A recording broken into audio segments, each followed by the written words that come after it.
공간복음 제3강 시간이 됐습니다. 우리가 서론에서는 공간복음에 대한 어떤 개론적 의미를 좀 살펴봤고, 두 번째 강의에서는 1장에서 4장까지의 그런 내용들을 같이 참고하면서 어떤 공간적인 의미가 있었는지를 생각했습니다. 오늘 그 세 번째 시간으로 이제 5장에서 시작되는 그 산상보훈으로 이렇게 3강을 시작하려고 합니다. 제가 지난 강의 때 그 무리와 제자들에 관해서 같이 언급을 하면서 그 책을 소개해 드리겠다고 했었습니다. 제가 책을 좀 가져왔는데 바로 이 책입니다.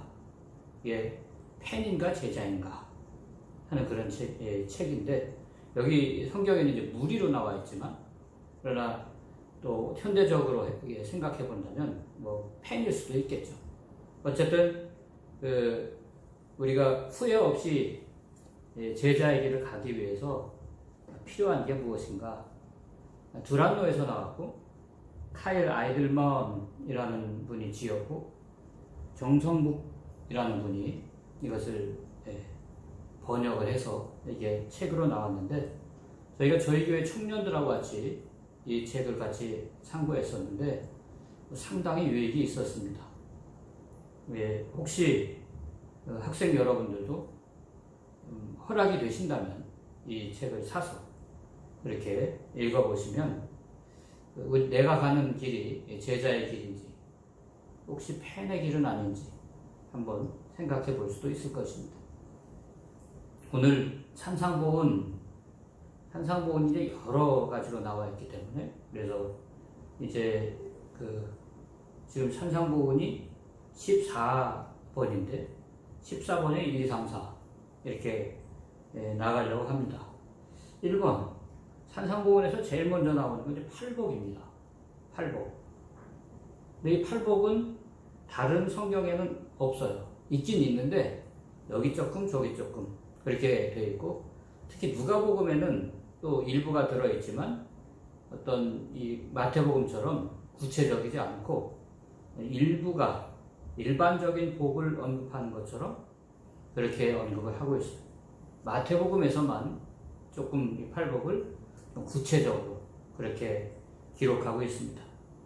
그래서 이것을 이제 별도 자료설로 우리가 가정한다면 큐문서는 아니죠.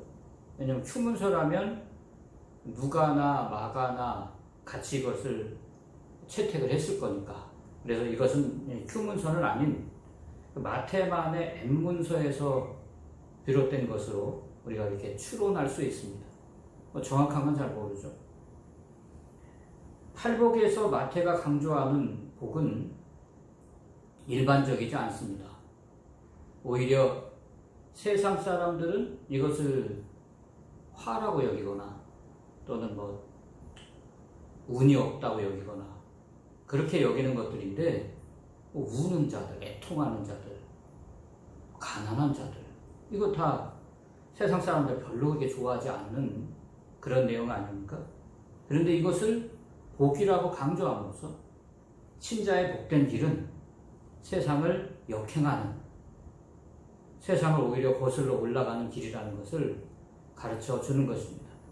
거슬러 올라간다면, 세상 사람들은 더 많은 사람들이 내려오고 있고 우리는 올라가고 있다면 마찰은 필연적일 수밖에 없죠. 그렇지 않습니까?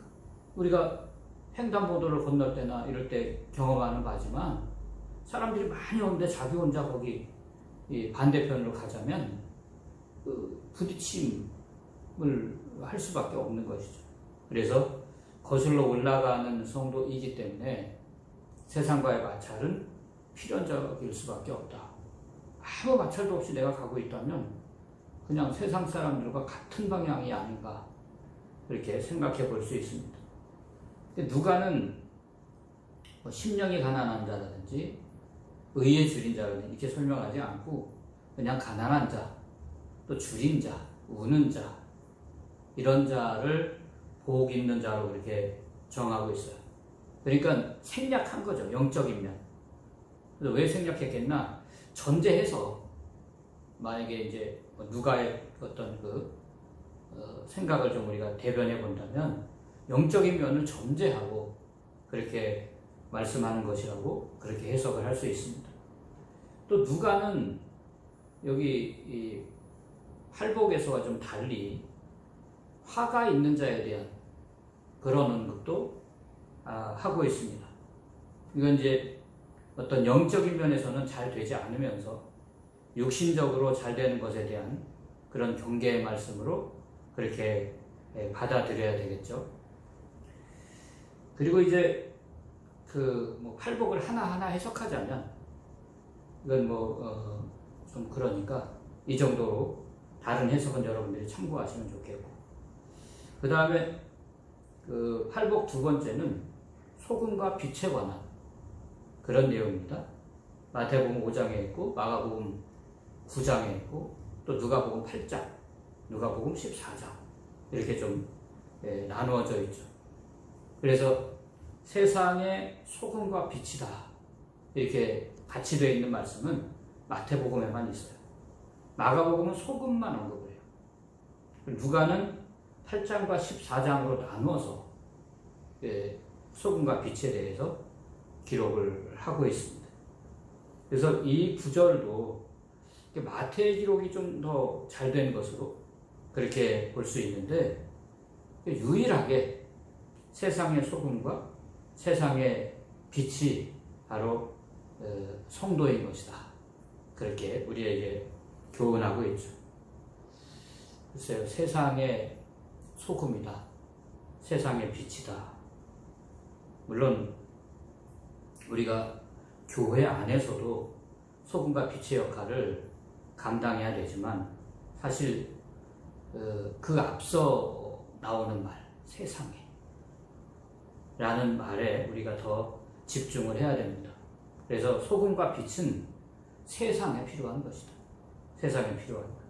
즉 세상, 생활 속에서 소금과 빛이 돼야 한다는 거죠. 이게 안 되면 교회는 세상의 인정을 받지 못해요. 그리고 그 존재 가치를 상실하게 되는 거예요. 가치 없는 교회가 되는 거죠. 그래서 밖에 버리고서 사람들에게 밟힌다는 그런 엄중한 말씀을 주님이 하고 계시는 겁니다. 제가 전에도 한번 언급을 했는지 모르겠는데, 이화여대 학생들이 설문조사에 응답을 했는데 가장 싫어하는 시어머니 상이 누구냐, 그렇게 설문조사를 했는데 1위가 교회 권사님 스타일이다, 그런 대답을 했습니다. 왜 그렇겠나? 교회 권사님들이 다 무슨 시어머니로서 합당하지 않다는 그런 의미는 아니겠지만, 말이 좀 많은 이미지를 가지고 있죠. 근데 또 말이 많은 만큼 그러면 그것에 맞게 생활은 하고 있는가? 거기에 또 이제 물음표가 붙기 때문이다. 그래서 이 교회 권사님 스타일을 가장 싫어하는 그런 시어머니 상이라고 합니다. 그래서 어느 좀 연세 많은 권사님은 한 번도 새벽 기도를 거르지 않은 분도 있어요. 참 귀하죠. 대단한 거예요. 요즘에 새벽 예배 잘 안 하려고 하지 않습니까? 그런데 이분이 가정에 돌아가면 그 며느리를 구박하고 심지어 폭행까지 해서 또 문제가 됐다고 합니다. 이게 왜 그렇게 구박하고 폭행을 했느냐? 아들이 의사인데 이 며느리가 해온 혼수가 시어머니의 마음에 안 들었던 거예요. 그래서 집에 가서는 며느리 구박하고 심지어는 손찌검까지 하고, 또 교회 와서는 하나님 앞에 새벽부터 기도하고. 글쎄요, 기도가 응답이 되는지 안 되는지는 모르겠는데 어쨌든 이 중요한 건 세상에 소금과 빛이라고 할 때 집안 사람들에게서부터 그것이 인정이 돼야 되는 것입니다. 그게 맞지 않아요? 여기 오늘 여기 소금과 빛에 대한 말씀을 하시면서도 16절에 보면 이같이 너희 빛이 사람 앞에 비치게 하여 그들로 너희 착한 행실을 보고 하늘에 계신 너희 아버지께 영광을 돌리게 하라. 15절에서는 사람이 등불을 켜서 말 아래 두지 아니하고 등경 위에 두나니 이러므로 집 안 모든 사람에게 비치느니라. 그렇죠. 우리가 전도할 때도 그 사이즈가 처음에 이렇게 파이가 점점 커지잖아요. 예루살렘과 온 유대와 사마리아와 땅끝까지 이르러 내 증인이 되리라.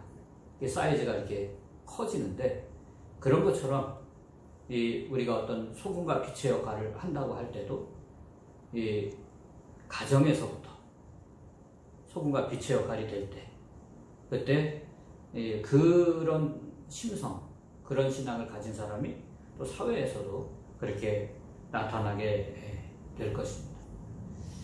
특히 빛이라는 건 어디에나 필요한 거죠. 빛이 없는 곳? 글쎄요. 아주 어떤 그 벌레들이나 이런 것들은 좀 이게 살아갈 수 있을지 몰라도 대부분의 어떤 그 생물체는 빛 없는 곳에는 살아남을 수가 없습니다. 인간은 말할 것도 없습니다. 소금 역시 안 들어가는 곳이 없습니다. 요즘에 링땡이라는 그런 맛있는 음료가 나왔는데 왜 링땡이냐? 이게 맛있는 링거라는 거예요. 우리가 이제 혈관에 링거 주사 맞지 않습니까? 그런데 제가 그럼 이거는 그 무슨 성분으로 돼 있나 찾아봤어요. 찾아봤는데 그 안에 620ml가 나트륨이에요. 소금이란 말이죠. 그 다음에 많은 성분이 비타민 500ml. 그러니까 그 링땡이라는 그 음료수는 가장 많은 성분이 사실 소금이었습니다. 그만큼 소금은 인간의 어떤 삶에 있어서 아주 밀접한 그런 관계가 있는 거죠. 그래서 커피도 소금을 조금 넣어서 마시면 더 맛이 좋다고 합니다. 물론 저도 원두커피를 좋아하지만 그렇게 해보지는 않습니다. 근데 어쨌든 그렇게 드신 분들은 또 맛이 있다고 말씀합니다. 안 들어가는 데가 없다는 거죠. 그런데 소금이든 빛이든 효과는 녹는 데서 되는 겁니다. 이 이론을 누가 모르겠습니까? 너희는 세상의 소금이야. 세상의 빛이야. 소금이 되라는 말, 빛이 되라는 말이 아니라 이미 그렇다는 거예요. 이미. 너희는 세상의 소금이 되라. 아니죠. 너희는 세상의 소금이다. 빛이다. 그런데 문제는 이게 녹질 않으니까. 소금도 녹지 않으면 뭐겠어요. 하얀 덩어리가 음식에 막 이렇게 굴러다니면 입에서 아작아작 돌 씹는 것처럼 씹혀서 오히려 이건 앉는만 못한 그런 것이 되지 않겠습니까? 그리고 빛이라는 것도 뭔가가 태워지고 녹고 희생이 되는 어떤 그런 가운데서 에너지가 나와서 빛을 비추는 거 아니겠습니까? 그래서 오늘 여기 아까 읽은 16절에서는 그것을 착한 행실이라고 했습니다. 착한 행실. 그러니까 우리의 이런 그 착한 행실이 세상에 빛의 역할을 하고 또 세상에 소금의 역할을 한다는 것이죠. 그리고 세 번째, 산상보훈 세 번째는 율법의 완성을 이야기하고 있습니다. 율법의 완성. 오늘 17절로 20절에 있는데 율법이나 선지자라고 그랬죠. 이것은 구약 성경 전체를 가리키는 말입니다. 그래서 구약 성경 전체 어느 구절이든지 폐기되지 않았다. 1.1핵이라도 폐기되지 않았다. 즉 기독교는 폐법주의가 아니라는 것이죠. 그 율법주의에 반대되는 말이 폐법주의인데 그럼 우리가 율법주의는 아니잖아요. 그럼 폐법주의입니까? 폐법주의 아니에요. 오해하면 안 됩니다. 그래서 이미 우리가 로마서에서 상고한 대로 복음이 왔다고 율법이 없어지는 건 아니에요. 오히려 율법의 근본 정신이 세워지는 거예요. 히브리서에 보면 요드라는 거 있잖아요. 알레벳, 기블달레, 헤와, 자인, 헤드 이렇게 쭉 나가면서 요드라는 게 있어요. 콤마처럼 생겼는데 위쪽으로 찍죠. 근데 그 하나라도 폐기되는 게 아니라 완성되는 것이다.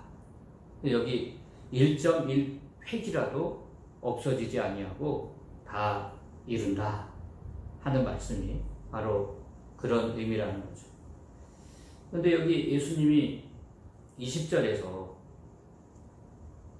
뭐라고 말씀했냐면 너희 의가 서기관과 바리새인보다 더 낫지 못하면 결단코 천국에 들어가지 못하리라 그랬습니다. 그러면 바리새인들은 어떻게 살았습니까? 일주일에 2번씩 금식했죠. 또 근처에 11조도 했어요. 어디 가서 뭐 하나 얻어먹으면 그거 다 계산해서 그렇게 11조 철저하게 했습니다. 다른 어떤 미시나 또 탈무드 이런 거에 준해서 그것을 철저하게 지켜나갔습니다. 그러면 이 사람들보다 더 그런 면에서 나아야 된다는 말인가? 그런 뜻이 전혀 아니죠. 20절에 너희 의가 바리새인보다 낫지 아니면 천국에 들어갈 수 없다는 말은 그 의가 그런 인간이 행하는 그런 의를 말하는 게 아니죠. 이 바리새인들의 의는 자신의 행함에 의해요. 그러니까 자신을 드러내기 위한, 또 좀 심하게 말하면 자기 이익을 위한, 그리고 그 의를 행해서 천국에 들어가기 위한 그런 의였다는 것이죠. 이것은 옳지 않은 거예요. 그래서 여기 천국에 들어가지 못하리라, 바리새인보다 의롭지 못하면 천국에 들어가지 못한다는 그런 얘기는 내 행함의 의가 아니라 그리스도의 의. 이게 천국에 들어가는 의니까 그리스도의 의, 대행으로 이루어진 그리스도의 의로 천국에 가는 것이지, 너희가 이런 바리새인들의 이런 자기를 드러내기 위한, 과시하기 위한, 사람들에게 뽐내기 위한, 또는 천국에 가기 위한 그런 의로 어떤 의를 지킨다고 하면 이것은 아주 잘못된 것이다. 그렇게 또 우리에게 교훈하고 있습니다. 그리고 네 번째, 산상보험 네 번째는 살인에 대한 이런 교훈입니다. 살인에 대한 교훈. 살인이 뭔가? 물리적으로 사람의 목숨을 끊는 거잖아요. 내가 어떤 흉기를 이용하든지 자기 어떤 몸을 이용해서 다른 사람의 목숨을 끊는 거, 이것을 살인이라고 하는데, 예수님이 여기서 말씀하시는 살인은 마음과 생각에서 다른 사람을 미워하거나 저주하는 것, 이것을 살인한 것과 동일하다, 그렇게 말씀하고 있어요. 그래서 다른 사람을 미워하는 자는 살인하는 자다. 요한일서 3장 15절에서 그렇게 말씀하고 있죠. 라가라는 말이 유대인들의 욕 중에 있는데, 이제 바보라는 뜻이라고 그래요. 바보.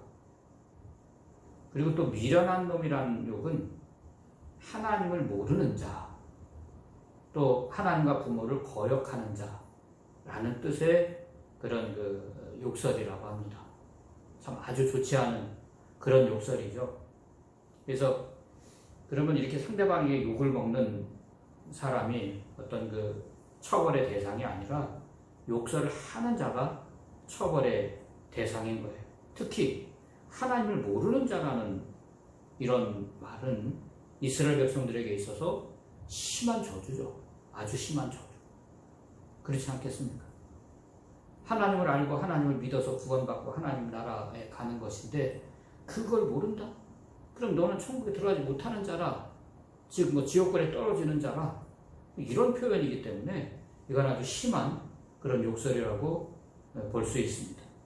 그래서 이것은 마치 공회에 잡혀서 재판을 받아야 할 만큼 그런 큰 죄라는 말이죠. 제가 지금 성경을 안 읽고 가지만 여러분들이 성경을 읽고 또 이 강의를 듣는 것으로 저는 전제합니다. 전제해서 강의를 이어가는 것입니다. 그러니까 강의를 들으시기 전에 좀 그 몇 장 정도 마태복음 어떤 그 다음 내용들을 좀 읽으시고 또 읽으시고 그 다음에 강의를 들으면 좀 많이 유익이 될 것입니다. 지옥불도 나왔는데 여기 본문에 이거는 어떤 그런 욕을 하는 자는 정말 그 욕을 한 것 때문에 지옥에 떨어진다는 그런 것보다도 그 심령의 천국을 빼앗긴다는 말이죠. 그래서 이 지옥불에 떨어진 것처럼 괴롭고 또 평안과 안식이 없고 고통스럽다 그런 말이죠. 그렇죠. 남을 욕하고 남을 저주하는 자의 마음이 좋을 리가 없습니다. 편할 리가 없습니다. 그래서 여기 주님께서 그렇게 말씀하는데 이런 마음의 갈등 또 미워하는 마음 이런 것들은 예배에도 영향을 미쳐요. 그런 마음을 가지고 예배를 내가 드리려고 나왔다면 그래서 예배를 드리려고 할 때 그런 생각이 강하게 나고 또 말씀을 들을 때 연관이 되잖아요. 그러니까 또 마음이 지옥이 되는 거예요. 그래서 고통스럽습니다. 그런데 이런 사람이 평안하게 예배를 드릴 수가 없겠죠. 막 뭐 속이 상해가지고 남을 막 미워하는 마음을 가지고 예배 드리러 왔어요. 그럼 뭐 얼굴부터가 벌써 어떤 하나님의 백성으로서의 어떤 평안한 얼굴이 아니라 아주 그 무슨 괴약한 그런 얼굴 표정으로 그렇게 예배를 드릴 수밖에 없을 것입니다. 그래서 그 전에 예배 드리기 전에 또 말씀을 듣기 전에 자신이 형제를 미워했거나 또는 저주했던 일이 있거나 또는 다투었거나 또는 미워하는 마음을 가지고 반목했거나 그런 일이 있다면 풀어야 되겠죠. 풀고 와서 하나님 앞에 예배를 드리면 하나님이 받으시는 그런 예배를 드릴 수가 있는 것입니다. 그래서 이 살인이라는 것, 꼭 우리가 물리적으로 사람을 죽여야만 살인이다. 이건 이제 세상의 기준이고 우리 믿는 사람의 기준은 다른 사람에게 욕을 하거나 저주하거나 미워하거나 이런 것들이 다 살인한 것과 같은 그런 자기 상태가 되고 또 그런 결과를 초래할 수도 있다는 것. 이걸 우리가 꼭 기억을 하고 그 이전에 그러니까 어떤 그런 마음이 들어오려고 할 때 빨리 이걸 물리쳐서 이겨내야 되겠죠. 가인도 무슨 막 그 아벨을 보자마자 죽이려고 했겠습니까? 근데 미워하는 마음이 속에 있는 거예요. 시기하는 마음이. 그래서 그 아벨을 보자 그를 죽이게 된 것입니다. 다섯 번째 산상복은 간음과 이혼에 관한 그런 교훈인데 이거는 마태복음 5장 또 마태복음 19장 마가복음 10장 누가복음 16장 이렇게 아주 여러 군데 등장하고 있습니다. 간음이 뭐냐? 간음은 부적절한 이성관계를 가리키는 말이지만 예수님은 영적 간음을 1차 간음으로 간주하시는 거예요. 그래서 여인을 보고 음욕을 품는 자마다 여기 남성 위주의 성경 기록이니까 여인이라고 했지만 뭐 여성도 마찬가지겠죠. 남성을 보고 음욕을 품는 자마다 이미 간음하였느니라. 이것은 음욕을 품기 이전에 영적 간음이 있었다 하는 얘기죠. 그래서 하나님과 멀어지는 거예요. 이게 이제 영적 간음의 그 시작이 되는 거죠. 1차 간음. 내가 하나님과 멀어지는 거예요. 그러니까 하나님과 멀어지게 되니까 어떻게 되겠어요? 경건에서 벗어나게 되겠죠. 하나님이 만들어 놓으신 그 안전한 거룩의 울타리를 경건의 울타리를 벗어나 버린 거예요. 그러니까 그 마음의 간음을 2차로 하게 되는 것입니다. 영적 간음이 1차, 마음의 간음이 2차. 그리고 이제 마지막에는 실제 간음으로 그렇게 이어지는 것입니다. 그러니까 영적 간음을 애초에 하지 않으면 하나님과 멀어지지 않으면 실제 간음으로 가지 않는 거예요. 우리가 요셉 예를 많이 들지 않습니까? 요셉이 보디발의 아내가 같이 간통하자고 할 때 그 젊은 청년이 말이죠. 그 말만 들어주면, 그 여인의 말만 들어주면 또 얼마든지 편하게 노예 생활할 수 있고, 어쩌면 그 여자의 능력이면 뭐 노예에서 벗어날 수도 있었겠고, 자기 육체적 쾌락도 거기 동반될 수도 있겠죠.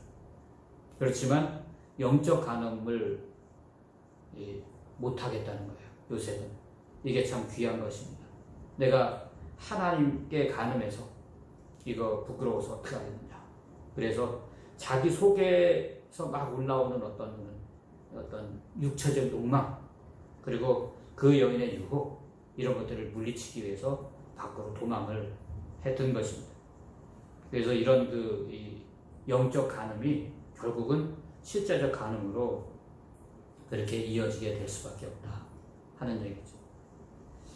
그래서 어느 목사님이 낚시에 빠져 계셨다고 그래요. 또 얼마나 낚시에 깊이 빠졌는지 주일인지도 모르고 낚시를 또 간 거예요. 아침 일찍. 그러다가 아마 그 교회에서 얼마 멀리 안 떨어진 곳에 낚시터가 있었던 거죠. 그러다가 교회 종소리를 듣고 생각해보니까 오늘이 주일이었다는 거죠. 그래서 헐레벌떡 그게 달려왔다. 뭐 그런 일화도 있습니다. 또 어느 목사님은 축구를 지나치게 좋아해서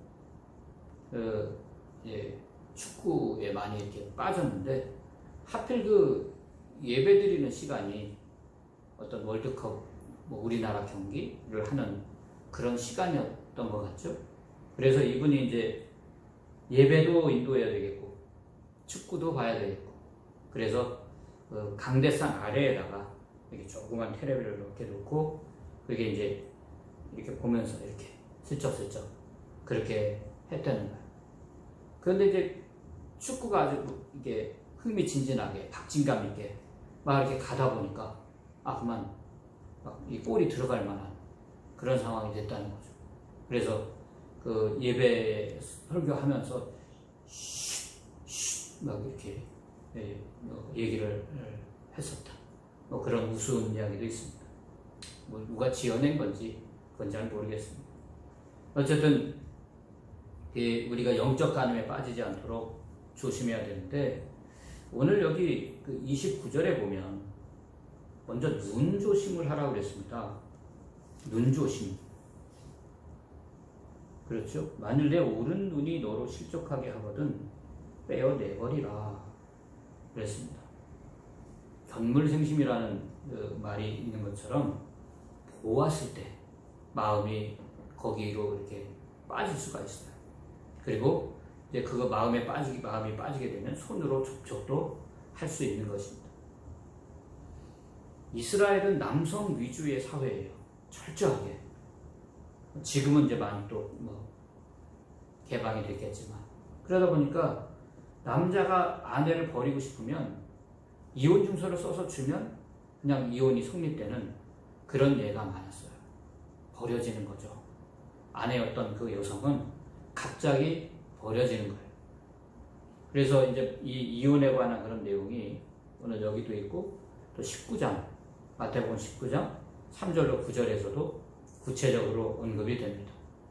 근데 거기 19장에 보면 남자들이 아내를 버리는 것이 합당치 않지 않느냐, 그렇게 이제 사람들이 질문하잖아요. 그때 예수님은 하나님이 짝지어 주신 것은 사람이 나눌 수 없다고 했어요. 그렇게 말씀하십니다. 그때 이제 바리새인들이 또 질문하죠. 그럼 왜 모세는 이혼 증서를 주어서 이렇게 내어버리라고 했느냐? 그거는 모세가 그러면 하나님의 뜻과 이렇게 반하는 거 아니냐? 그렇게 또 질문을 합니다. 실제로 신명기 24장 1절로 2절에 보면 그런 내용이 있다는 거죠. 근데 거기 신명기에서는 뭐라고 되어 있냐면, 여성이 수치되는 일이 있었음을 발견했을 때 그렇게 해도 된다고 했어요. 그러니까 뭐 결혼 전에 간음의 증거가 드러났든지, 혼인 후에 뭐 어떤 그런 일이 있으면 이제 죽이겠지만, 어쨌든 혼전에 그런 간음의 증거라든지 아니면 그런 어떤 그 여성으로서 합당하지 않은 그런 일이 생겼을 때 이혼을 해도 된다. 그렇게 표현을 하는데 여기 32절에서 오늘 여기 5장 32절에서 주님은 간음한 연고 없이 아내를 버리면 그것이 곧 간음을 조장하는 것이다 라고 이렇게 말씀했어요. 그러니까 간음은 기독교에서 인정하는 정당한 이혼 사유 중에 하나는 분명해요. 4가지 이혼 사유가 있다고 그랬잖아요. 그 중에 하나가 인정이 되는 것입니다.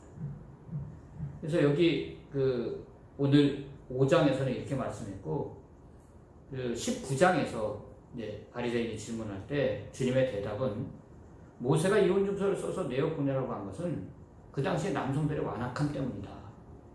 그래서 모세가 그렇게 말씀을 한 거다 하는 얘기인데 무슨 얘기냐?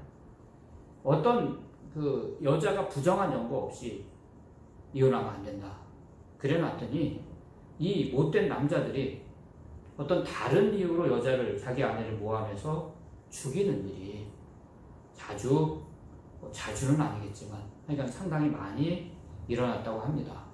그러니까 요즘 이슬람에서 사용되는 명예살인처럼 그런 일들이 이 하나님의 세계 안에서 벌어졌다는 거죠. 그러니까 여성들은 어떤 죄를 짓지도 않았는데 부정을 저지르지도 않았는데 남성이 죄를 뒤집어 씌워서 죽였던 거예요. 그래서 이렇게 억울하게 사람의 목숨이 끊어지는 것을 방지하기 위해서 차라리 그렇게 죽일 바에는 이혼 증서를 써서 내어보내라는 그런 항목을 넣은 것이다 라고 마태복음 19장에서는 주님이 말씀하고 있습니다. 산상보훈에 관한 내용 6번째는 맹세에 대한 교훈입니다. 마태복음 5장 33절로 37절인데 이것은 마가나 누가복음에는 없고 마태복음에만 2번이 기록이 되어 있습니다. 그래서 여기 오늘 5장에 있고 마태복음 23장에 다시 언급을 하고 있는데 주님은 맹세하지 말라고 하셨어요. 그러면 어떤 것이라도 맹세는 하면 안 되는 것인가 하는 그런 궁금증이 생깁니다. 근데 마태복음 26장 63절로 64절에서 예수님을 신문할 때 대제사장이 네가 하나님의 아들이면 맹세하라 할 때 예수님은 그 말에 대해서 시인하셨어요. 이거는 이제 맹세와 흡사한 그런 효과를 가진다고 볼 수 있고 사도 바울 역시 맹세와 같은 말, 서원, 서약 이것을 여러 번 했습니다. 사도행전 18장 18절, 또 고린도후서 1장 23절, 갈라디아서 1장 20절 여러 번 했어요. 그러니까 유대인들은 하나님의 이름을 걸고 하는 말이 곧 맹세예요. 하나님의 이름을 걸고 내가 말하노니 이건 하나님 앞에서 맹세하는 거거든요. 구약에서 하나님 자신도 맹세를 여러 번 하셨습니다. 출애굽기 6장에도 있고 13장에도 있고 여러 번 나오는데 그래서 구약의 법정에서 역시 맹세 제도가 시행이 됐어요. 구약의 법정이라면 하나님의 이름으로 신정국가에서 하는 그런 법정이지만 거기서 또 맹세 제도가 시행이 됐는데 그럼 예수님은 왜 맹세하지 말라 이렇게 강조하시는가? 여기서 하지 말라는 맹세는 유대인들의 위선적이고 거짓된 습관적인 맹세 이것을 가리킨다 그렇게 봐야 할 것입니다. 그래서 이것을 이제 십계명으로 거슬러 올라가야죠. 십계명으로 올라가 보면 하나님의 이름을 망령되이 걷지 말라고 그랬어요. 근데 그 말씀이 하나님의 이름을 함부로 말하면서 그 하나님의 이름을 두고 헛된 맹세하지 말라는 거예요. 이건 많이 잘못된 거 아니겠어요? 내가 하나님의 이름을 두고 말하노니 이렇게 말하면서 사실은 거짓말을 한다든지 어떤 좋지 않은 상황을 모면하기 위한 그런 말을 한다든지 이것은 옳지 않다는 것이죠. 그래서 맹세하지 말라고 했던 거고 구약의 맹세 제도라는 건 사실 법정에서 진실을 촉진시키기 위해서 마련된 제도입니다. 근데 그것이 위선, 거짓 이렇게 속이는 기회가 되어버린다면 주님은 그것을 결코 용납지 아니하십니다. 그래서 아합이 어떤 나봇의 어떤 땅을 자기가 갖고 싶어 했지 않습니까? 나봇이 이건 조상적부터 하나님이 우리 지파에게 우리 가문에 물려주신 건데 이걸 어떻게 팔 수 있겠습니까? 안 됩니다. 그러니까 그 아내 이세벨이 거짓 증인을 세우죠. 그래서 거짓 증인이 맹세하는 거예요. 법정에서. 이 사람이 하나님을 욕했다. 그런 바람에 나봇은 억울한 죽음을 죽게 되는 거죠. 바로 이런 거. 이런 맹세라면 결코 하면 안 되는 것이죠. 그래서 그런 거 말고 정말 진실한 맹세라면 그렇게 자기가 진실하게 맹세했으니까 하나님 앞에 실행을 하면 되는 것입니다. 그래서 하나님의 이름을 말하고 하는 순간 또 하나님 앞에서 정말 이 약속할 수 있어? 이렇게 물어볼 때 그렇습니다 라고 하면 하나님의 이름을 말하고 그때 말을 하는 거기 때문에 그때부터 이제 그 맹세에 대한 책임을 자기가 지는 거예요. 맹세의 채무가 생기게 되는 것입니다. 바치겠습니다 했으면 꼭 해로울지라도 자기에게 어떤 손해가 온다고 할지라도 바쳐야 되는 거죠. 그렇기 때문에 우리가 삼가 조심해야 돼요. 삼가 조심해서 함부로 망령되게 어떤 하나님의 이름을 걸고 그렇게 맹세하는 거 삼가 조심해야 됩니다. 그래서 여기 오늘 37절에 보면 오직 너희 말은 옳다 아니다 하라. 이에서 지나는 것은 악으로부터 나느니라. 이렇게 말씀했는데 옳은 것 아닌 것을 자기가 어떤 잘못 맹세해 놓은 것 때문에 옳은 것을 하지 않거나 아닌 것을 하거나 이렇게 되면 안 되잖아요. 그래서 맹세 조심하라는 거예요. 그리고 맹세했으면 꼭 지켜야 되는 것입니다. 꼭 지켜야 되는 것입니다. 오늘날로 말하면 어떤 서원이라든지 서약이라든지 또는 작정이라든지 이런 게 다 맹세에 속하는 것입니다. 7번째로 보복에 대한 관용의 교훈인데 보복에 대한 관용의 교훈이 38절로 42절에 그렇게 기록되어 있습니다. 이것도 역시 마태복음에만 기록이 되어 있어요.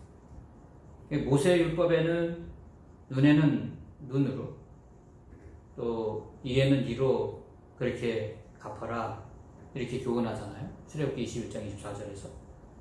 근데 그러면 내가 어떤 상대방이 내 눈을 어떤 하나 상하게 했으면 나도 역시 어느 쪽 눈인지 봐가지고 그거를 상하게 해야 되는 거냐, 이런 보복법으로 우리가 오해하면 안 되는 거죠. 그래서 이거는 이제 보복법이 아니라 재판법이에요. 그러니까 재판에서 그만큼 손해를 봤으니까 그만큼 보상을 해줘야 된다 하는 그런 얘기지. 내가 어떤 다른 사람이 나를 그렇게 피해를 줬다고 해서 또 그것에 대해서 똑같이 그렇게 하는 것은 그거는 온당치 않은 것이다. 주님은 오히려 원수를 사랑하라고 그러잖아요. 이것으로 율법을 완성하시는 거예요. 사랑하라. 물론 많이 어렵습니다. 많이 어렵지만 그러나 하나님의 백성인 성도가 이 말씀을 지켜야 되는 것도 또 역시 책임인 것이죠. 8번째, 구제에 대한 교훈인데 마태복음 오늘 6장 1절로 4절, 또 누가복음 11장 41절, 또 12장 33절 그렇게 등장을 하고 있습니다. 구제에 관해서는 이 공관복음 중에 마태복음이 가장 상세하게 기록을 합니다. 누가복음에 2번 나오지만 반면에 마태복음에서는 어떤 구제의 필요성, 또 구제할 때의 마음과 태도 이런 거에 대해서도 언급을 하고 있죠. 그러면 바리새인들은 구제하지 않았는가? 아니죠. 그 사람들도 구제를 많이 했어요. 아주 여러 면에서 구제를 많이 한 것이 그 기록에 남아 있는데, 근데 이 바리새인의 구제의 문제점은 뭐였는가? 사람에게 보이려고 하는 그런 전시성 구제였다는 거죠. 그럼 왜 사람에게 이렇게 보이려고 하는 건가? 사람이 하는 칭찬, 사람이 하는 인정, 그래서 자기를 막 높여주는 거, 이거를 듣고 싶었던 거예요.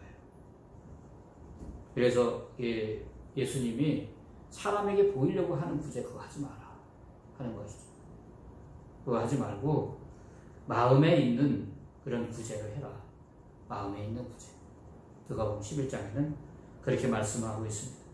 만약에 나를 드러내기 위해서, 보여주기 위해서 그렇게 구제하는 거라면 사실 하나님과 상관없는 것이죠. 그렇지 않습니까? 자기가 칭찬받았으니까 성경에 있는 것처럼 그는 자기 상을 사람들에게 이미 다 받은 거예요. 하나님과 상관없는 것입니다. 그래서 우리가 구제할 때 정말 이웃을 진정으로 사랑하는 마음으로 그렇게 하는 게 좋고, 사실 구제라기보다는 나눔이라고 하는 게 더 합당한 표현이라고 볼 수 있습니다. 초대교회 성도들이 서로 자기 것을 나누어서 이렇게 살았던 것처럼 나눔이 맞는 이야기라고 볼 수 있습니다. 왜냐하면 내가 가진 것도 다 하나님의 것이잖아요. 하나님으로부터 비롯된 것이기 때문에 그것을 나누어서 함께 살아가는 그런 세상을 만들어 가자는 것이죠. 그래서 만약에 이런 마음가짐을 가진다면 사람들이 뭐라고 하든지 사람을 의식하지 않고 구제를 계속 해나갈 수가 있을 것입니다.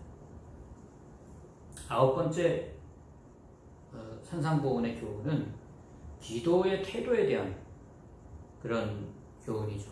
기도의 태도에 대해서 교훈하는 것. 6장 5절로 8절에 있습니다. 그래서 기도에 대한 교훈, 복음서에 엄청 많이 있습니다. 상당히 많이 있어요. 그런데 이 산상보훈, 또 누가복음의 평지보훈에서에 대한 그 기도에 대한 교훈은 마태복음에만 이렇게 되어 있습니다. 다른 복음에는 물론 이제 또 다른 의미로 기도에 대해서 쭉 설명하고 있는데, 역시 기도할 때도 구제할 때와 마찬가지로 사람에게 보이려고 하는 기도도 있다는 거예요. 사람에게 보이려고. 이것을 먼저 지적을 하는 것입니다. 너희가 기도할 때 외식하는 자와 같이 되지 말라. 즉 사람에게 보이려고 기도하지 말라. 이거를 1차 주의사항으로 주님이 말씀하고 있습니다. 이 바리새인들은 일부러 사람들이 보게 하기 위해서 사람이 많은 곳에 가서 시장 통이라든지, 예를 들자면 어디 요즘으로 말하면 저 역전이라든지 이렇게 사람 많은 곳에 거기 가서 탁 손을 들고 어떤 복장을, 거룩한 그런 모습으로 보여지는 복장을 하면서 그렇게 기도했다는 것이죠. 이런 기도하지 말라는 거예요. 이런 기도하지 마라. 기도는 하나님을 향한 건데 왜 사람에게 보이려고 기도하느냐. 그래서 우리가 이제 대표 기도를 할 때도 주의해야 될 게 그거죠. 내가 이번에 대표 기도하러 나가서 내 할 말 좀 해야 되겠다. 여기 사람들 있으니까 내가 할 말 좀 해야 되겠다. 그런 식으로 그렇게 마음을 먹고 간다면 그거는 기도를 가장한 자기 표현일 뿐이지 하나님 앞에 기도하는 건 아닌 거죠. 사람 들으라고 하는 얘기니까. 그래서 대표 기도라는 건 거기 있는 성도들의 마음을 모아서 하나님 앞에 자기가 대표로 기도하는 것이지, 무슨 거기 있는 사람들 듣게 하기 위해서 야 기도 잘한다 이런 어떤 칭찬을 받기 위해서 그렇게 대표 기도를 하는 것은 아닙니다. 대표 기도는 매우 중요한 기도지만 어쨌든 우리가 이 대표 기도를 할 때도 주의해야 되는 거예요. 근데 기도라는 건 꼭 해야 되는, 필요하고 중요한 그런 것이고 하나님의 보좌를 움직이는 그런 요소예요. 그리고 대적을 물리치는 무기도 돼요. 그런데 또 기도처럼 사단의 역사가 강한 게 없어요. 우리도 경험하잖아요. 기도하려고 하면 별별 생각들이 막 방해를 해요. 저도 그런 경우가 한두 번이 아닙니다. 그래서 기도의 장소는 골방이 좋습니다. 골방이라도 또 은밀하고 조용한 그런 장소가 기도하기에 좋죠. 그래서 오늘 이 본문에서의 기도는 어떤 대표 기도나 잠깐의 기도를 말하는 게 아니라 좀 깊은 하나님과 깊이 교통하는 그런 기도를 하는 것인데, 그리고 또 여기 뭐 사람에게 보이려고 하지 말라는 말씀도 하시면서 그 중언부언하지 말라고도 말씀했습니다. 그 중언부언하지 않으려면 중언부언이라는 게 대체 뭡니까? 기도하러 가기는 갔는데 제목이 없어요. 자기가 무슨 기도하는지 잘 몰라요. 그냥 기도한다고 있는 거예요. 이렇게 되면 제목 없이 가면 그냥 뭐 이 생각했다가 저 생각했다가 또 아니 내가 왜 이렇게 잡생각하고 있지? 또 다시 뭐 기도한다고 또 마음을 먹었다가 이렇게 되는 거, 이것이 바로 중언부언입니다. 그래서 그 중언부언하지 않으려면 기도 제목을 분명하게 가지고 가야 돼요. 내가 오늘 하나님 앞에 이러한 그런 기도를 해야 되겠다. 그거 잘 생각이 안 나면 하나님의 말씀을 펴고 그 말씀을 묵상하면서 그 말씀대로 되게 해달라고 하는 기도, 이런 기도 참 좋습니다. 참 좋은 기도죠. 그래서 우리가 미사여구를 많이 쓰면서 장황하게 어떤 좋은 말 가져다가 그렇게 늘어놔야 잘하는 기도라고 생각한다면 이 기도는 이미 사람에게 보이려고 하는 겁니다. 보이려고 하는 거예요. 그래서 이런 사람에게 보이려고 하는 기도는 성령의 감동이 없어요. 왜냐면 뭐 하나님께 하는 게 아니니까 성령이 도와주시지 않는 거죠. 또 사람에게 지금 눈 감고 기도를 빙자해서 자기에게 하는 건데 성령이 도와주실 리가 없잖아요. 그래서 중언부언이 참 좋지 않은 그런 기도의 태도니까 분명하게 제목을 가지고 가라는 거죠. 제목을 가지고 가서 거기서 하나님 앞에 그 제목들을 쭉 아뢰야 응답이 되더라도 아 내가 이렇게 기도했는데 이런 응답을 받았구나 그 생각하고 또 응답의 기쁨을 감격을 누릴 수가 있는 것이죠. 어느 대형교회에서 이렇게 대형 기도니까 뭐 이제 부목사님들도 여러 분 계시고 장로님들도 여러 분 계시는데 그 분들이 돌아가면서 이제 대표 기도를 하시잖아요. 근데 어느 장로님은 기도를 하고 굉장히 오래 하신대요. 그래서 에덴 동산에서 시작해가지고 주님의 재림으로 끝난다고 합니다. 너무 길어지는 거죠. 그래서 그분이 기도하실 때는 그냥 도중에 예배 시간 중에 나오는 분도 있다 그래요. 그래서 어떤 분이 예배 시간에 너무 길어지니까 그냥 나왔어요. 나와서 그 교회 사무실에 전화를 해보니까 어떤 다른 분이 받더래요. 그분도 이제 지루해서 사무실로 나온 건데, 그래서 어디까지 가냐고 그랬더니 자기도 그 기도 중에 요나가 니느웨 성에 들어가는 것까지 듣고 지금 나왔다고, 뭐 그런 어떤 우스갯소리도 있습니다. 그래서 기도는 우리가 특히 이제 대표 기도할 때 중언부언도 좋지 않지만 또 이렇게 장황하게 오래 하는 기도, 이것도 썩 그렇게 바람직하지 않고 또 전체 그 어떤 기도의 전체 어떤 흐름에 방해가 되는 그런 면도 있습니다. 예배 시간은 어느 정도 이게 정해져 있지 않아요. 물론 예배 시간은 어느 교회나 시작하는 시간만 있지 끝나는 시간은 없어요. 그러나 다음에 또 어떤 프로그램이 또 있기 때문에 그래서 기도 시간은 잘 지켜지는 게 좋습니다. 4분, 길면 5분 그 정도 그렇게 기도하면 적당하다. 많은 이들이 공통적으로 이야기하고 있습니다. 그래서 우리가 그런 부분들을 좀 주의해야 되겠죠. 사람에게 보이려고 기도하지 마라. 특히 대표 기도할 때도 사람에게 보이려는, 그래서 내가 얼마나 기도 잘하는지 과시하려고 한다든지, 기도라는 어떤 그런 프로그램을 통해서 자기 할 말을 어떤 쏟아붓는다든지 이런 것은 합당하지 않습니다. 합당하지 않아요. 10번째 산상보훈, 10번째 교훈은 주기도문에 관한 그런 교훈입니다. 이것은 오늘 본문 9절로 15절에 있고 6장, 그리고 누가복음 11장 1절로 4절에 있습니다. 그런데 역시 누가복음이 좀 간결해요. 마태복음은 조금 좀 구체적으로 되어 있습니다. 어쨌든 그 마태복음하고 누가복음에 이렇게 주기도문이 기록되어 있는데 우리 뭐 여러 번 배웠죠.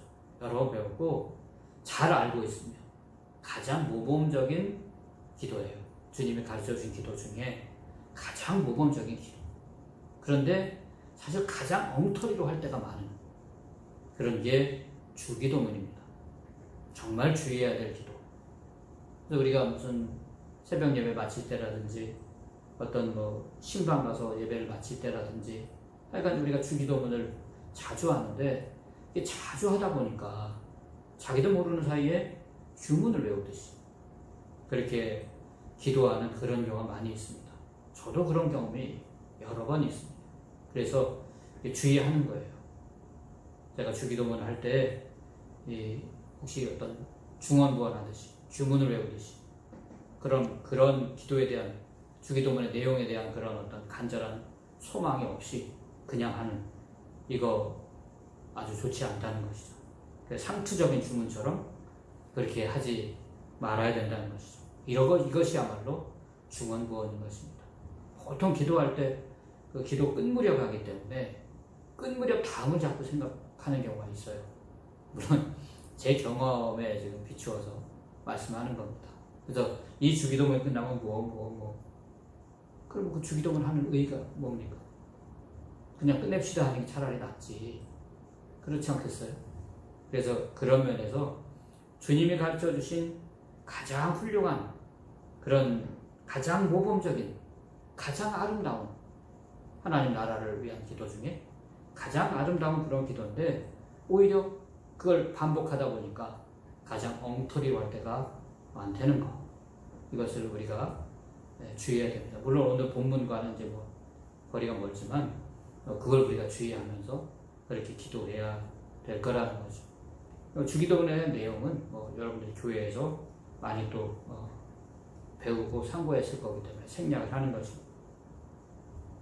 11번째, 금식에 대한 교훈.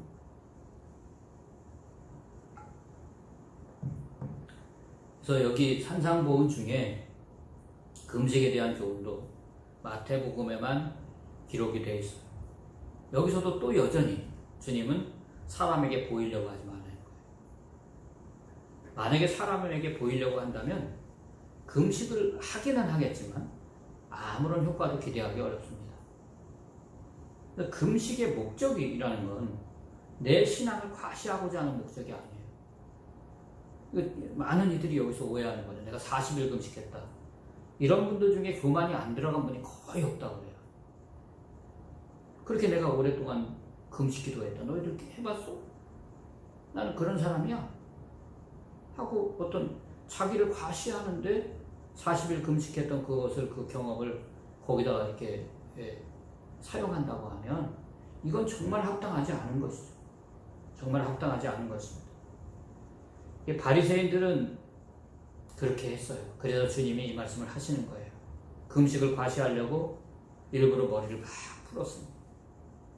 그 치장 보통은 다 기름도 바르고 막 그러다가 그런 치장을 전혀 하지 않는 겁니다.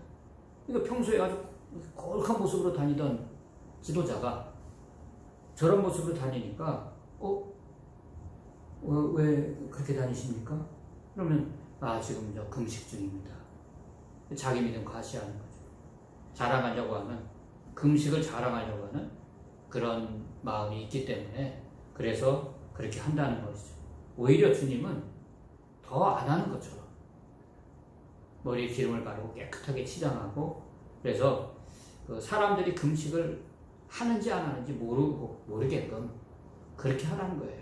이것이 금식에 맞는 그런 태도 중에 하나일 것입니다. 금식의 목적이라는 건 내가 어떤 사람인지 내가 얼마나 금식 잘하는 사람인지 그걸 드러내고자 함이 아니라 내 목소리가 하나님께 상달되게 하기 위함이에요. 좀 더 빨리 기도가 상달되게 하기 위해서 금식하는 것입니다. 그래서 금식하는 동안에는 더 화목해야 되고 더 화평해야 되고 이사야 58장 있는 말씀 그것처럼 더 계명을 철저하게 지키면서 그렇게 금식하는 것이 옳은 것입니다. 이것이 올바른 금식이다. 그러니까 이 사람이 금식을 하고 지나갔는지 안 지나갔는지 아무도 모르게끔 그렇게 해야 된다는 것이죠. 12번째 산상보훈의 교훈은 재물에 대한 그런 교훈입니다. 6장, 마태복음 6장 19절로 24절에 있고 누가복음 12장 33절로 34절에 있습니다. 여기서 주님은 보물을 땅에 쌓지 말고 하늘에 쌓아라 그렇게 말씀해요. 땅에 쌓으면 녹이 슬고 또 도둑이 들고, 그렇지만 하늘에 쌓는 보물은 안전하다. 그럼 근데 먼저 보물이 뭔지에 대한 그런 정의를 우리가 내리고 가야 되겠죠. 내가 귀히 여기는 게 그게 보물이에요. 뭐 내 목숨일 수도 있고 또 자기 몸일 수도 있고 자기 어떤 권력일 수도 있고 재산일 수도 있고 뭐 자녀일 수도 있고 뭐 기타 등등 내가 귀히 여기는 거 그게 보물인 건데, 그래서 이 보물을 하늘에 쌓는 거는 어떻게 하는 것인가? 그것은 하나님의 뜻을 위해서 그걸 사용하면 하늘에 쌓는 것이죠. 하나님의 뜻을 위해서. 제자들이 자기 것을 버리고 주님을 따르겠다고 그러잖아요. 이것이 바로 보물을 하늘에 쌓는 거예요.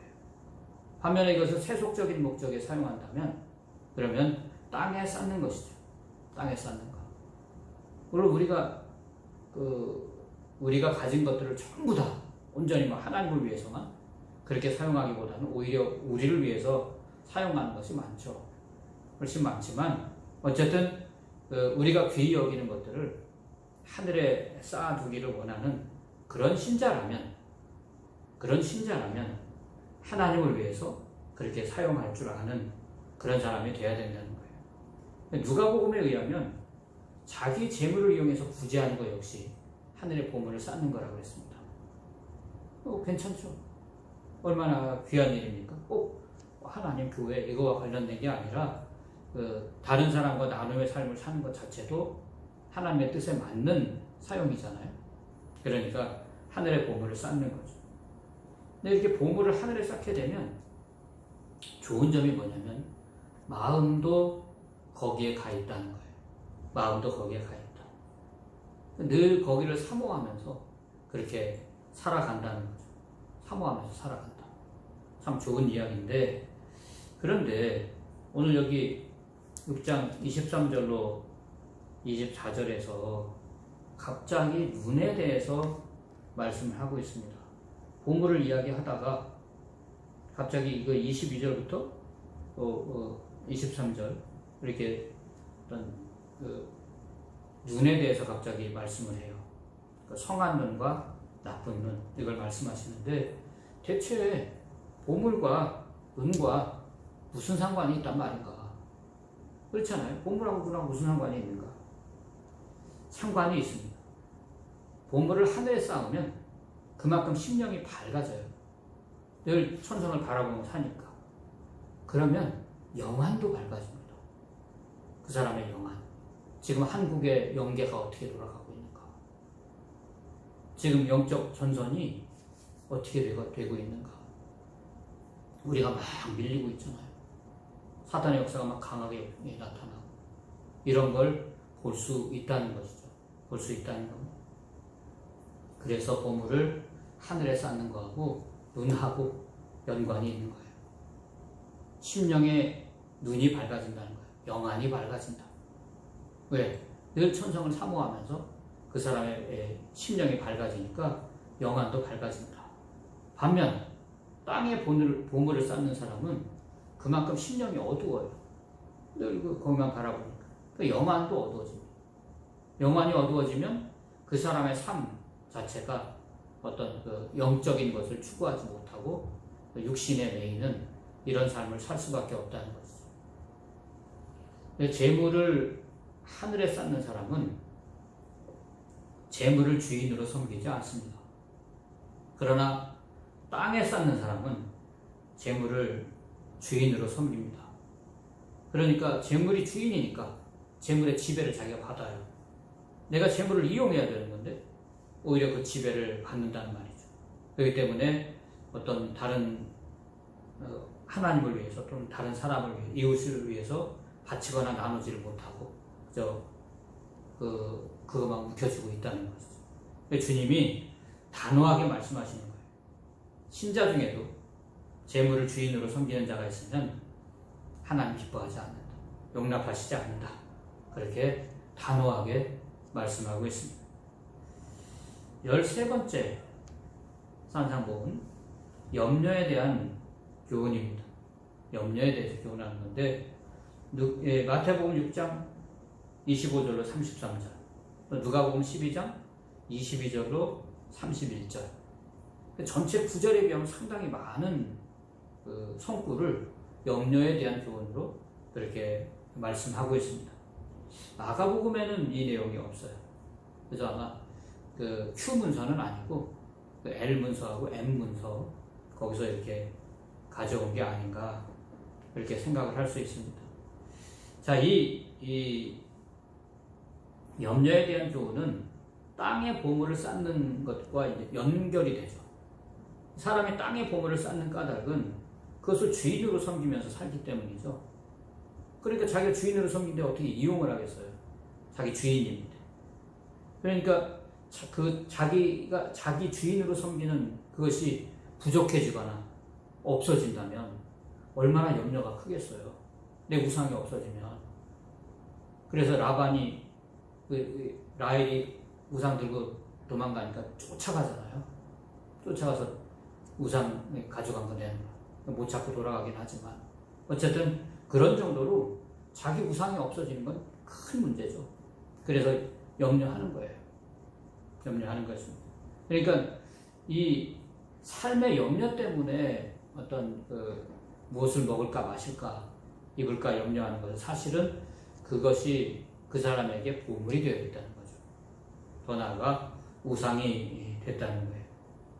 그렇지 않아도 지금 어떤 생활하는 것 때문에 염려하고 있는데 자기가 가진 것을 주님과 하나님의 뜻을 위해서 바치라고 하면 그러면 나는 어떻게 살란 말일까? 근데 이것이 나의 인생의 주인인데 없으면 큰일 나는 건데 근데 그럼 나는 뭘 먹고 산단 말일까? 이런 염려가 들어온다는 거예요. 그래서 의당 바쳐야 될 것도 바치지 못하고 그렇다고 뭐 성도가 아닌 건 아니고 어중간한 상태로 그렇게 있게 되는 겁니다. 그래서 주님은 새와 들풀을 실물 교수하시면서 염려하지 마라. 하나님이 기르시지 않느냐. 이 세상에 창조된 것은 하나님이 기르시는 거다. 뭐든지. 근데 그 새나 들풀들도 아무 염려 없이 그렇게 살아가고 있다는 거예요. 저희 동네에도 참새들도 많고 비둘기들도 많아요. 지금 어디 가도 비둘기 있잖아요. 근데 염려하는 것 같지 않아요. 물론 걔네들하고 제가 얘기를 해본 적은 없는데 참새들도 얼마나 그게 그냥 부지런히 여기 다니면서 짹짹거리고 하기가 신났어요. 신났다. 이런 것들을 다 염려 없이 살아가고 있습니다. 그런데 왜 사람이 그리고 믿는 사람이 생활 가지고 염려하느냐는 거죠. 이방인들이라면 혹시 그럴 수도 있겠지만 하나님의 자녀가 자기 아버지가 하나님이신데 그 염려하고 하나님의 말씀을 신뢰하지 못하는 것은 이거는 하나님을 제대로 믿지 못하는 그런 태도가 아니겠느냐. 하나님의 만유에 주시고 만왕의 왕이시고 은도 금도 다 가지고 계시고 그걸 주관하시는 하나님인 것을 믿는다면 마땅히 그것에 대해서 두려워하지 않고 염려하지 않고 그렇게 나아갈 거라는 거예요. 33절이 스타 선고 아니겠어요? 너희는 먼저 그의 나라와 그의 의를 구하라. 외우지 못한 사람 없어요. 그래서 이 말씀에 우리가 다 고개를 끄덕이면서 아멘. 근데 너희는 먼저 그의 나라와 그의 의를 구하라는 말씀이 한편 광범위해요. 너무 추상적이지는 않겠지만 너무 범위가 넓어요. 그래서 맞아 그러면서 그냥 넘어가는 거죠. 그래서 이걸 좀 구체화해서 적용할 필요가 있습니다. 33절을. 특히 34절에서 내일 일을 염려하지 말라. 그렇게 말씀했는데, 이렇게 강의를 우리가 함께 나누면서 내일 일을 생각하고 그것에 대해서 다 이런저런 계획을 가지실 거예요. 그래서 주님이 내일 일을 염려하지 말라고 하는 말씀은 계획하지 마라. 어떻게 하느냐, 네가 내일. 이런 뜻이 아니라 내일 일이라도 믿음에 따라서 갈린다는 거죠. 믿음이 약하고 어리면 또 내일은 어떻게 사나. 먹고 사는 문제 때문에 염려하게 된다는 거예요. 그런 거 염려하지 말라는 거예요. 그런 거 염려하지 마. 내일 일을 염려하지 말라는 건 너의 어떤 하나님의 주관하신 걸 믿고 내일 어떻게 될 것인가에 대해서 염려하지 마라. 계획을 세우고 어떤 준비를 하고 이런 것에 대해서 말씀하시는 게 아니라 그 염려하는 것에 대해서 말씀하는 것입니다. 성숙한 성도라면 오늘은 물론이고 내일 일도 먼저 하나님의 나라를 구하는 것이 될 것입니다. 오늘은 또 하나님의 나라를 구하면서 살고 또 내일은 하나님의 나라를 구하면서 살고 그렇게 살아가는 거예요. 그래서 내가 오늘 그의 나라와 의를 위해서 최선을 다했다. 그러면 하나님이 그의 삶은 책임을 져주시는 겁니다. 그러니까 염려하지 말라는 것이죠. 오늘은 여기까지 말씀을 나누도록 하겠습니다. 아직 산상보훈이 조금 7장이 아직 남았는데 또 다음 시간에 같이 참고하고 오늘은 여기서 마치도록 하겠습니다. 기도하겠습니다. 전능하신 하나님 아버지, 이 산상보훈에 관한 교훈을 오늘 5장과 6장에서 함께 말씀을 나누었사오니 이 말씀을 우리가 신학생으로서 잘 배우고 또 신비에 새기고 마음에 담는 것 중요하겠지만 또 이것을 실제 삶 속에서 적용해서 우리가 먼저 신학도가 되기 전에, 먼저 교육자가 되기 전에 먼저 성도가 되어서 그 성도로서의 올바른 생활을 해나가는 귀한 우리 모두가 되기를 원합니다. 또 코로나19 때문에 이렇게 비대면으로 강의를 하고 들을 수밖에 없지만 이런 어떤 것이 다 하나님 앞에 옳지 않은 것이오니 저희들 더욱 간절히 하나님 앞에 부르짖어서 모든 것을 다 주관하시는, 모든 것을 다 물리칠 수 있는 전능하신 하나님께서 이런 것들을 다 물리쳐 주시고 속히 대면하여 또 강의를 서로 말하고 들을 수 있는 날이 이룰 수 있도록 은혜를 베풀어 주시옵소서. 한 주간도 주님의 은혜 가운데 살기를 원하오고 예수님의 이름으로 기도하옵나이다. 아멘.